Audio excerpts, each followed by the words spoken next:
There's no doubt the Sun Devils need their dynamic offensive duo to make a playoff run, but there might be a pass catcher that's the key to everything.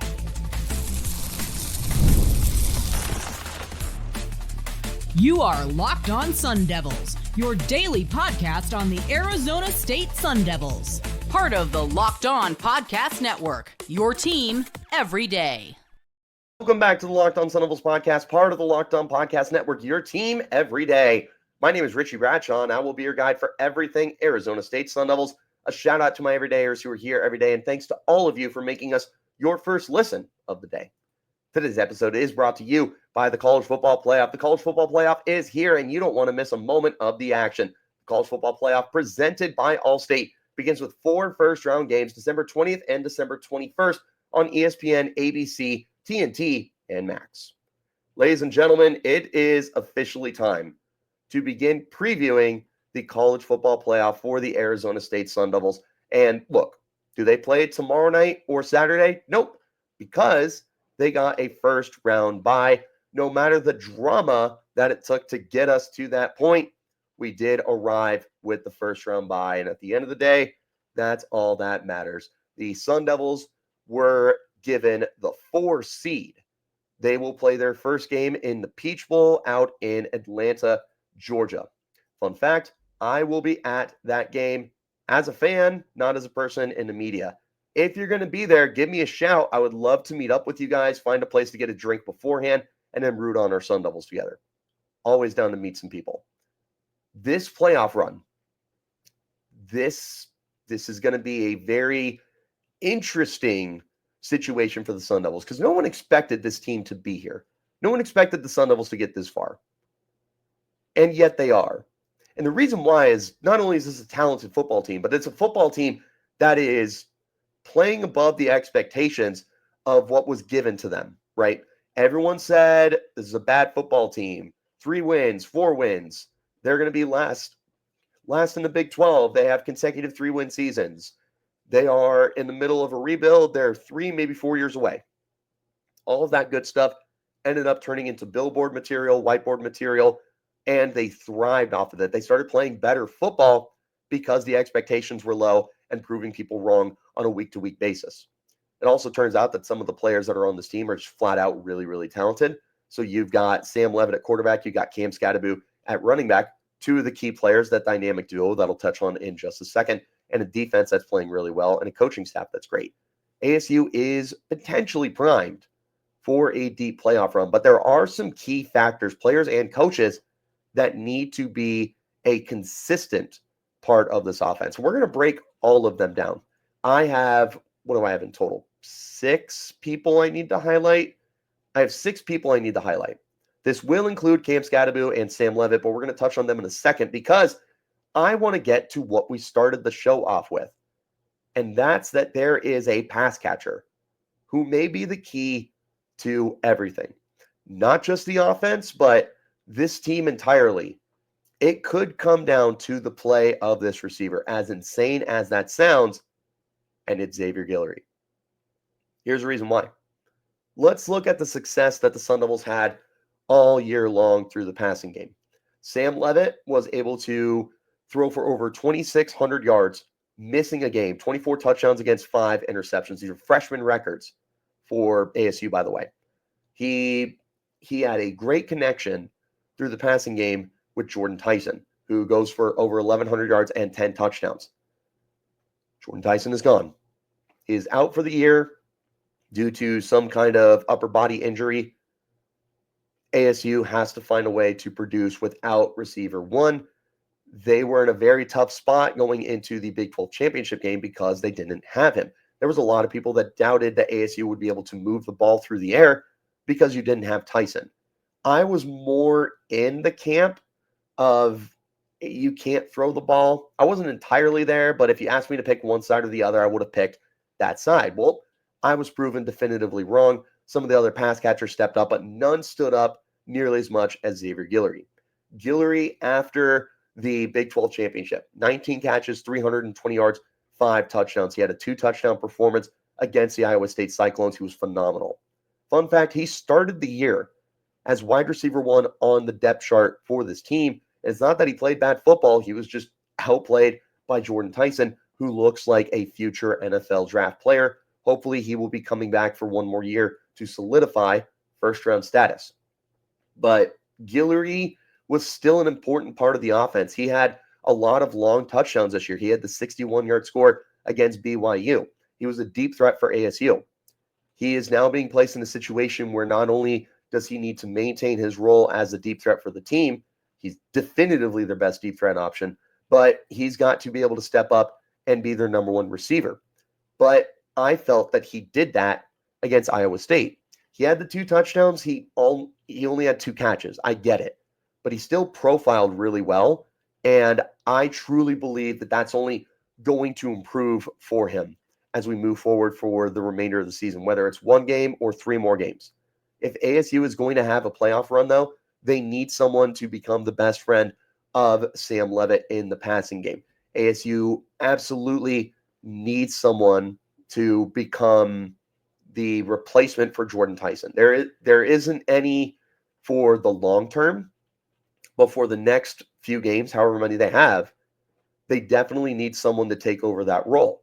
If you don't have a wide receiver 1 in this offense, they're just not going to be as good. That's one of the reasons they clicked so well this year, is because they did have Jordan Tyson to be able to be a threat at every level of the field.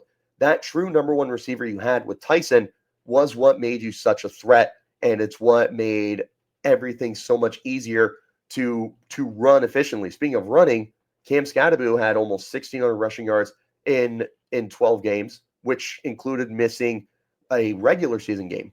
13 games, he's well over 1,600 yards. He might have broken the single season record by itself for ASU, which is in arm's reach. He needs less than 100 yards to pass Eno Benjamin's single season mark. We'll talk about Scadaboo more in just a second. Guillory has to be your wide receiver 1. I look at the rest of the depth chart.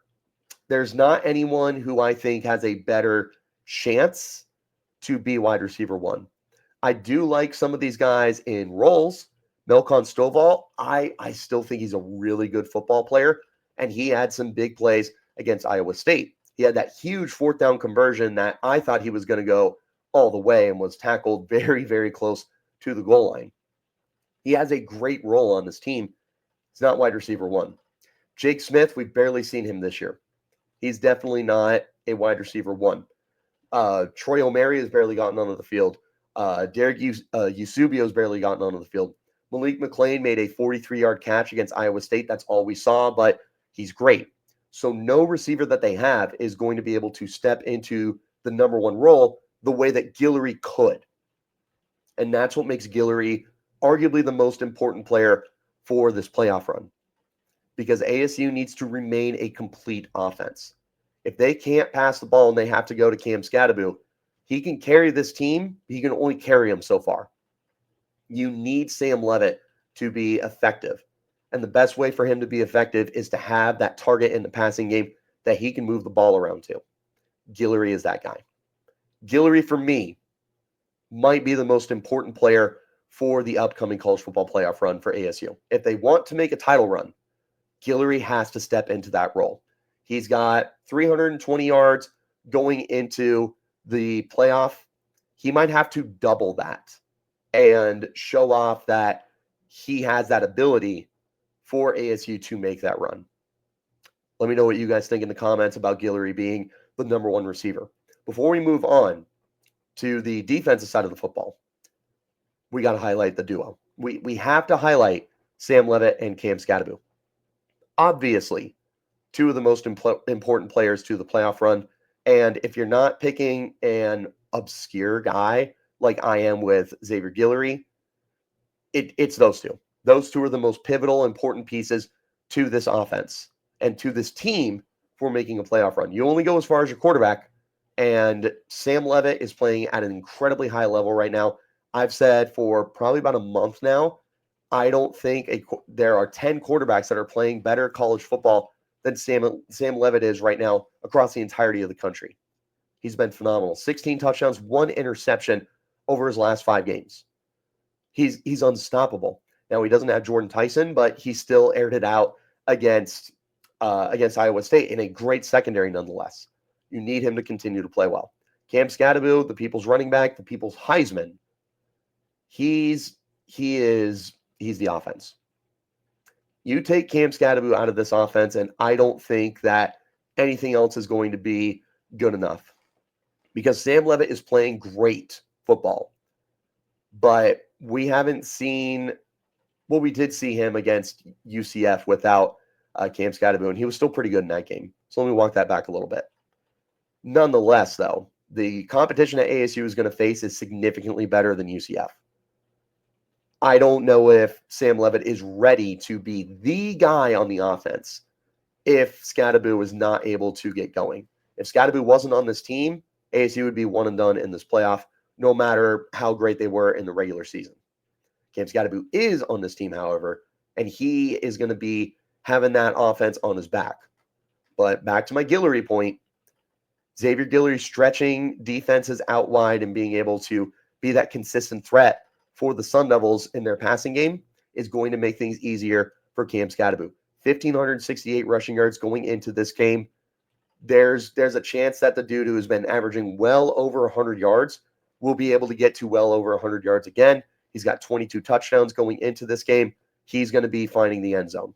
He has that success. You have a chance to win this game. Sam Leavitt plays well. You have a chance to win this game. But Xavier Guillory will be one of the biggest points of strength for this duo. If Guillory doesn't step up, and if no other receiver replaces what I am asking out of Xavier Guillory, ASU is going to be one and done.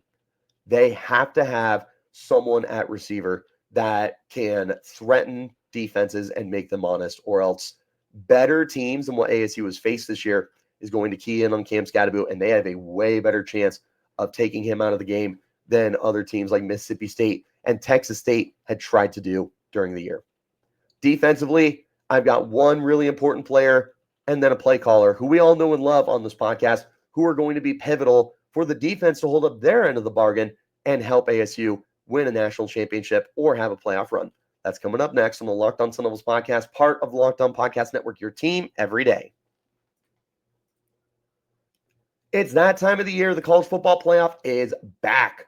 And with the newly expanded 12-team format, it's guaranteed to be bigger and better than ever, bringing you all the hard-hitting and high-flying excitement that you love. TNT Sports coverage of the college football playoff begins December 21st, starting with the college football playoff kickoff show presented by AT&T at 11 a.m. Eastern. Leading into our first matchup, the Southern Methodist University Mustangs battle the Penn State Nittany Lions at noon. Then the Clemson Tigers look to upset the Texas Longhorns in a showdown at 4 p.m. Eastern. Don't miss a moment of the action. Watch the college football playoff presented by Allstate live on TNT, True TV, TBS, and Max. Thanks so much for tuning in to make Locked On Sun Devils your first listen of the day. A shout out to my everydayers who are here every day. Defense has got to hold up its end of the bargain. There's a lot of important players on defense. First of all, they got to be able to rush the passer. And some of the teams they're going up against have some really good offensive lines. And ASU has not been the most dynamic team at sacking the quarterback. 21 sacks, it's modest. It's okay. They've got a couple of decent sack artists. Clayton Smith, most notably, but he disappeared after the first half of the season. Elijah O'Neal will be big, and the interior of the defensive line will be big as well. Swing and a miss. That is not the player or the unit I think is the most important here. Linebackers got a lot of key guys. Keyshawn Elliott might be the most important player in the front seven. Caleb McCullough right next to him. If it's not Keyshawn, it might be McCullough. Two phenomenal football players this year who are both top 5 on the teams in tackles. Caleb McCullough, who is having a season for Sun Devil fans to remember for a long time because of the effort and the passion he puts on the field. Two great players. Swing and a miss. They are not the players that I think are the most important to this team. Going to the secondary, you've got your corner duo of Javen Robinson and Keith Abney. They have been playing very good football. There's going to be an even bigger emphasis on them playing good football because LT Welsh is gone. He was dismissed from the football team a couple of weeks ago at this point in time. The depth behind him is going to be tested, so they have to play extremely well. The good news, they have some great safeties behind them. Shamari Simmons is unfortunately missing the first half of this game due to the worst targeting penalty call that I've seen this year. And I saw Clayton Smith get ejected for targeting against Kansas for essentially pushing down Jalen Daniels because nobody could call the play dead. It was horrible. They do have Miles Rouser. They do have Xavier Alford back there to be able to make things work, connect with the entirety of the defense, make big plays, make big tackles, all that good stuff. If your guess for the most in player on defense for me was Xavier Alford, you are correct. Friend of the podcast, Xavier Alford. First team all Big 12. Xavier Alford will be the player to guide this defense. From the defensive line to the linebackers to the secondary. This is going to be a Xavier Alford game. Second on the team in tackles with 82, 2 interceptions, 4 deflected passes, flying all over the field, but being a major threat in the middle of the field as a center fielder.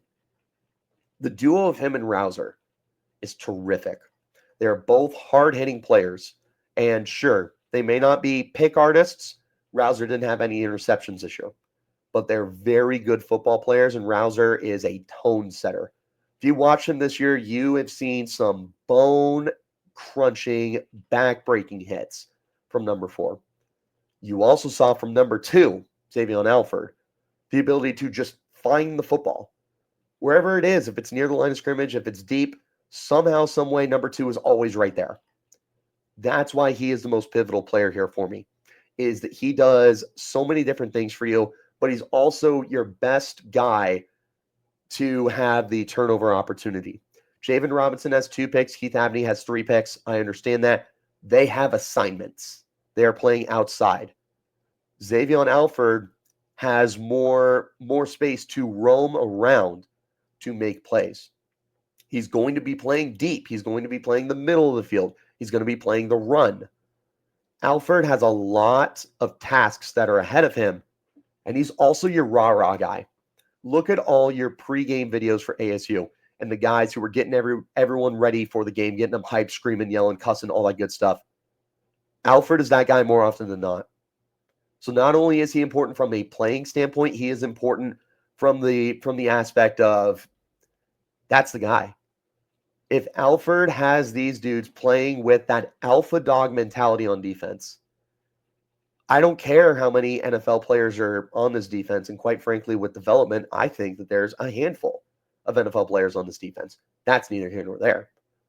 He gets them to play with that confidence, with that swagger. ASU's defense can fly around the field and play up there with anyone. There is not another player, in my opinion, who is more important than Xavier Alford. Although, again, you could mention your pass rushers, your defensive tackles, that linebacker duo, and your corner duo. Outside of Xavier Alford, the most important person when it comes to defense isn't a player, it's defensive coordinator Brian Ward. You listen to the Locked On Sun Devils podcast, you know that this is a Brian Ward fan club over here. He's phenomenal. He's a terrific defensive coordinator that ASU just locked up for the next 3 seasons, and hopefully he stays here for those 3 seasons. I'm worried that a team will eventually recognize how good he is and try and pluck him to be a head coach, whether that's FCS level or whatever. Brian Ward is terrific.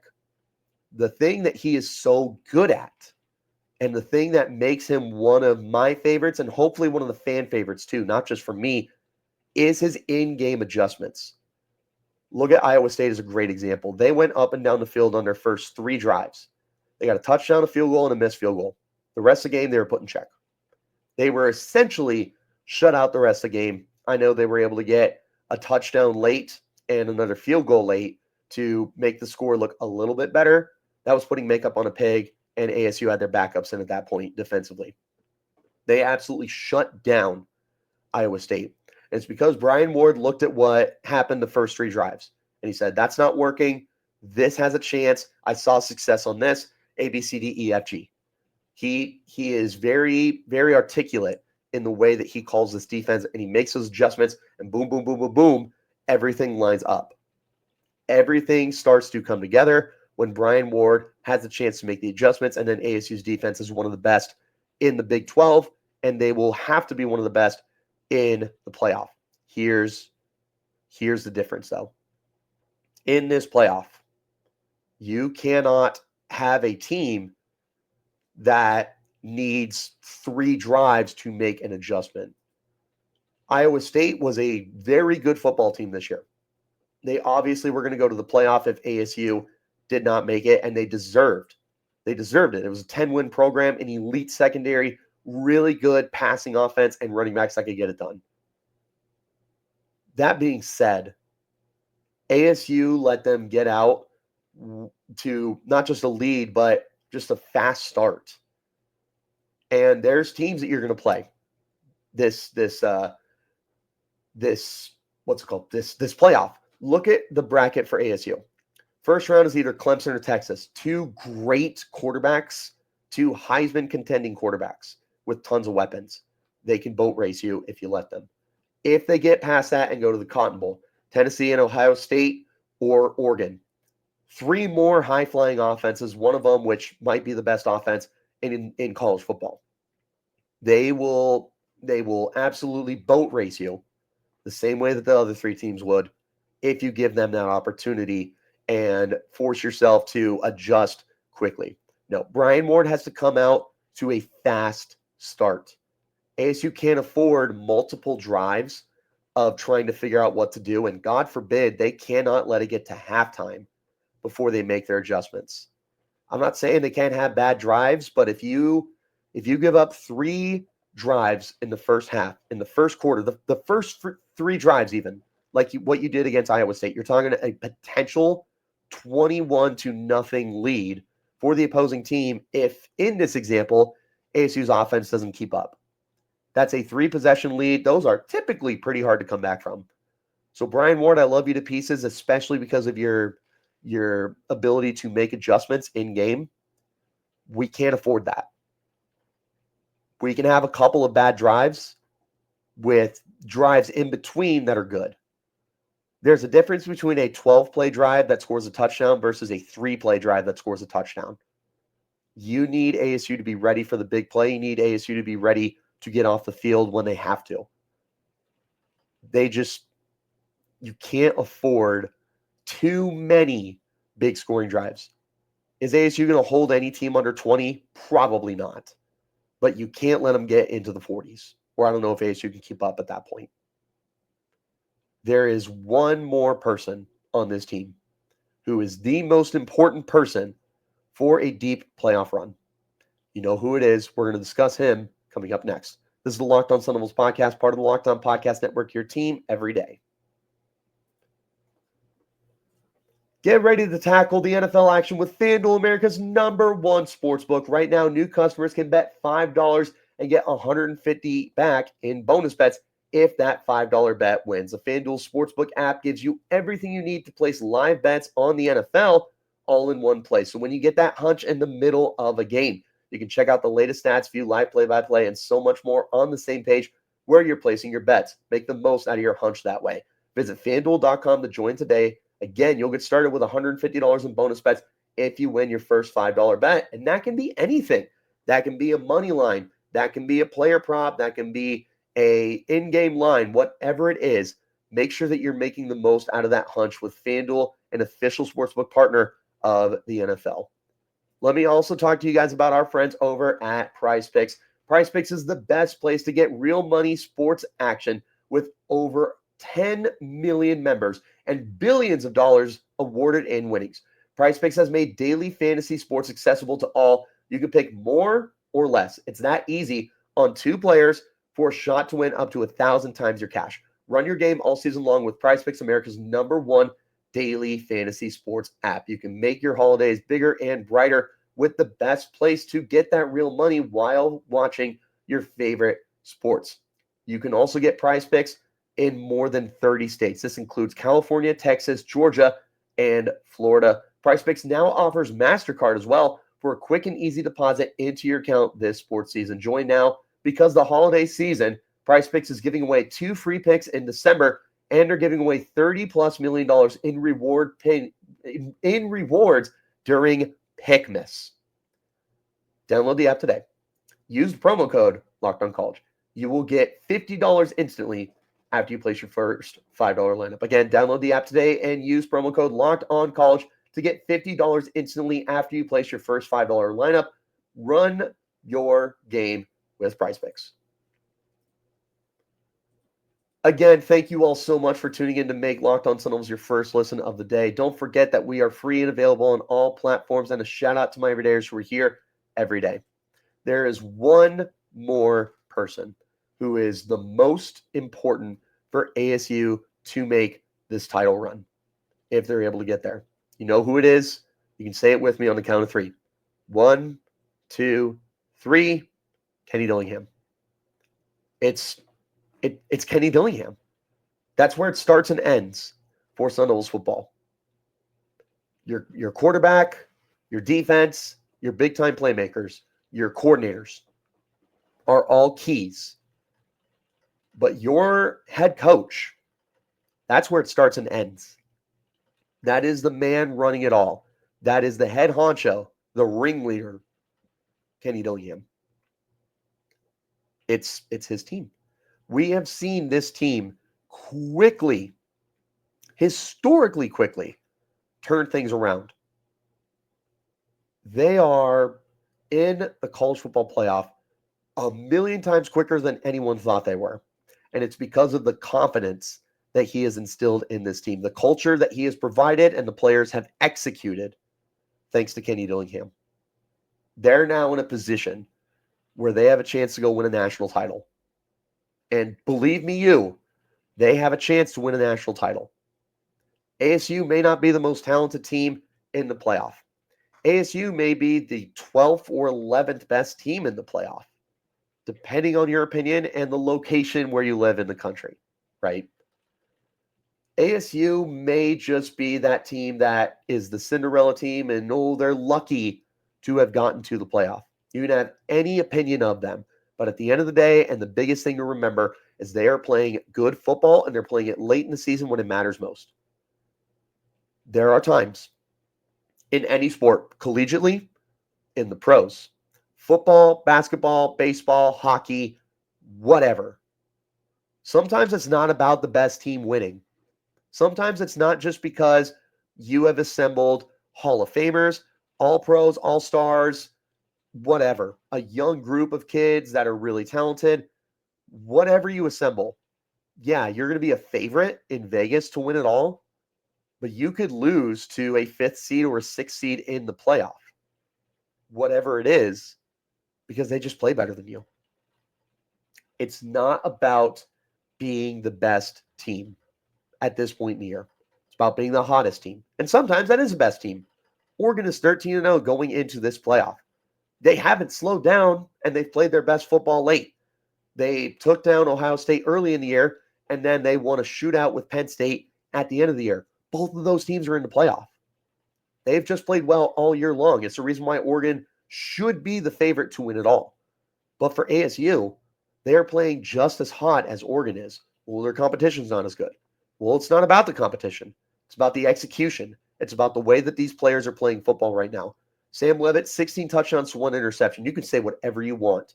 But the fact of the matter is he's done that, 16 touchdowns to 1 interception against 3 teams that were ranked at the time of playing them, with K-State, BYU, and Iowa State. All 3 of those teams were contending for the Big 12 title at one point in time. He is playing great football against great competition. The defense is playing great football against great competition. Everybody is doing great. Now is the time to continue to execute at a high level, even with players that aren't as good as others, right? Yeah, Sam Leavitt is one of the 10 best quarterbacks in the country right now, but what about player X, Y, and Z? They may not be viewed the same way. I highlighted Xavier Guillory might be the most important player for this team, and he wasn't even your number 1 receiver a month ago. That's where we're at right now. It's just about having guys step up, and it's having your most talented players play at the best level. There's a reason why Guillory was my only sleeper, I guess, and the other 3 players I highlighted were all conference players. One of them was a first-team All-American in Cam Scadaboo. But at the end of the day, no matter what, these things come down to coaching.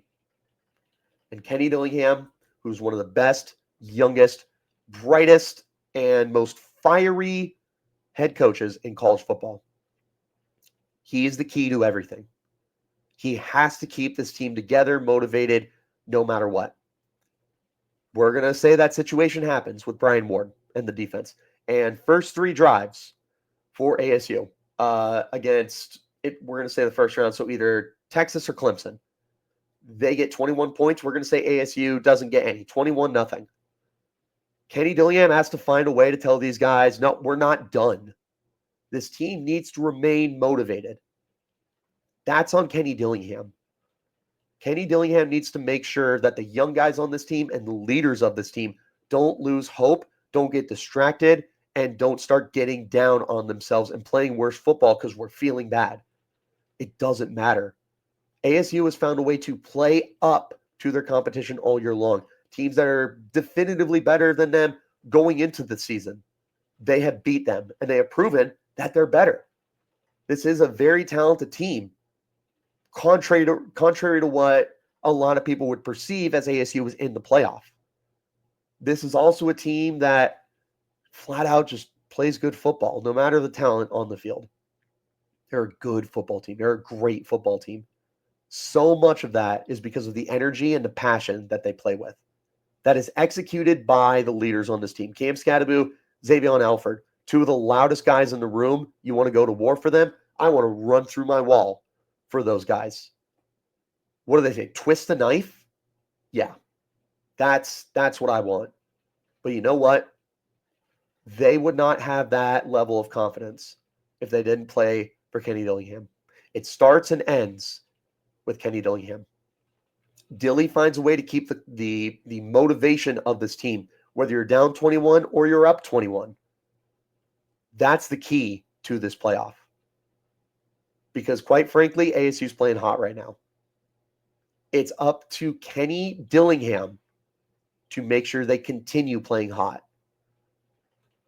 He can't get in his own head because that's going to have all the other players and the coaches get in their own head.